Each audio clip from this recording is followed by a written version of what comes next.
Then when I came back to New York with my family, I got a job with a newspaper in New York, Newsday.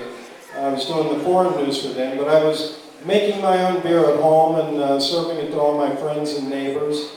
And my downstairs neighbor in Brooklyn, where I settled, was a young guy named Tom Potter, a banker with an MBA, and he had always wanted to start his own business.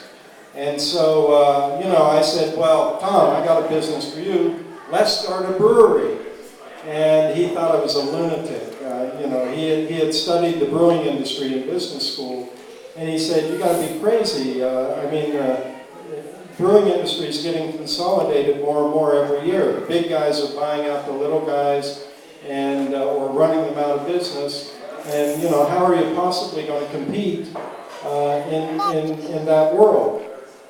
And I said, well, we're not going to compete with the big guys. We're not going to make beer like Budweiser, Coors, and Miller. We're going to make beer with flavor, beer that competes with the imported beers, which is, mainly what we were drinking at that time. And eventually I convinced Tom. Actually, I did a lot of research into the growth of these small microbreweries mostly out on the West Coast. And I also did some research into the history of brewing in Brooklyn. Brooklyn was a major brewing center, really up until like the 1970s. 100 years ago, there were 48 working breweries in Brooklyn. And the last two big breweries had closed in 1976, Schaefer and Rundle. I think many of you may have heard of those brands. They're still around, actually, being produced by other breweries in kind of small quantities. But it seemed to me that Brooklyn would be a great place to start one of these microbreweries. And eventually I persuaded my neighbor Tom to do it with me. And we did a business plan, he did the numbers part of it. I did the sort of marketing part of it, the brand, what would it be all about, how it would be rooted in the history of brewing in Brooklyn. And we raised $500,000 from family and friends, and our biggest investor was from Middleport, believe it or not. I couldn't believe it.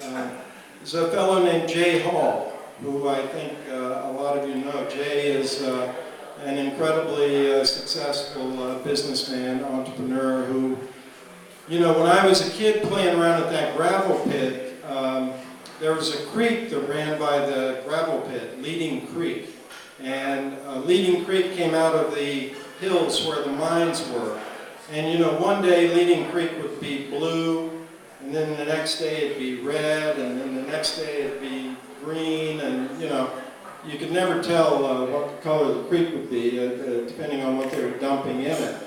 Well, Jay told me many years later that he was living in a cold water shack up on Leading Creek when I was a kid playing around there. And he started driving a coal truck, delivering coal from the mines to the power companies to Kiger Creek. And eventually he bought his truck, and then he bought a second truck, and then he bought all the trucks. And then he told me one day he was up picking up coal from one of the mines, and this old guy said, Jay, you ought to buy this mine from me. And so Jay said, well, that's not a bad idea. So he bought that mine, and then he bought another mine, and ended up owning a lot of stuff. Jay died, I think last year or the year before. But he became the biggest investor in the Brooklyn Brewery early on, and really showed a lot of faith in us as entrepreneurs. I mean, we were working really hard, and I got to say it again, I never imagined that my biggest investor would come from this part of the country. But Jay really stood by us through thick and thin. I remember there was one point where, we were almost broke, and we asked Jay for more money, a lot of money. And we came to Columbus and met in a hotel with Jay and his attorney, Bernard Foltz. And Jay never said much. Bernard did all the talking. And so we're in this hotel room, and we made our case for more money and the progress we're making with the brewery. And then Bernard went into this big, long explanation of the risk and, you know, this and that. And he finished, and he turned to Jay and said, "Jay, would you like to say anything?" And Jay said, "Hell, Bernard, only reason I did this in the first place is because Steve's from Middleport. Let's do it." So I was so tickled by that moment. So, you know, the Beirut and Brooklyn and Middleport, it all did come together for us in a sort of unusual and serendipitous and very fortunate way for us.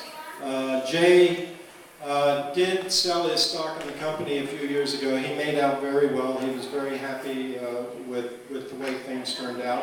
And so did our original investors. Our original investors, we bought them out about 5 years ago. They got almost 5 times what they invested at the beginning. So, you know, the whole thing has worked out very well. There've been a lot of adventures along the way, some of which my years in the Middle East were kind of helpful in dealing with.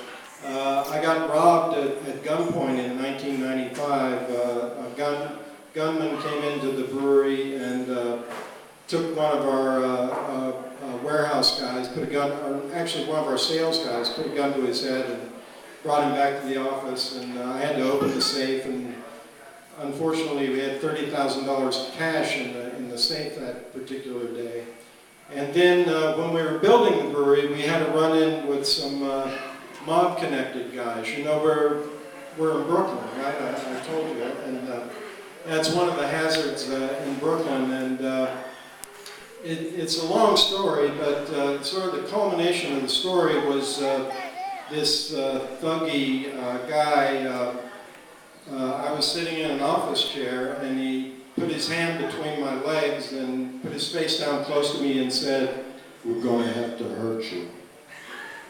And I did you know, I'm a little slow actually, I don't know what I did, but then he grabbed me and slammed me against the wall and burst out laughing and said, "Just kidding." And all his buddies started laughing too, and they left us alone, but we were very fortunate to get away from that. I later learned that guy went to jail for extortion and racketeering in 2004. So I had always wondered, you know, is he really a bad guy, or were they just kind of kidding around with me? He was really a bad guy. And I wrote a book about starting the company and all the adventures we've had called Beer School. Actually, Mayor Bloomberg in New York wrote a foreword for us to the book, which is kind of cool. And I told that story in the book, not naming any names, but calling this guy the boss. And he's due to get out of jail this year. And I'm sort of counting on him not being a big reader. So, you know, I'd be happy to answer any questions you have. I don't want to go on too much here. Yes? Where in Saudi Arabia were you staying? I wasn't staying. I met these guys in Cairo, but they had been in the capital, Riyadh. You know, the Saudis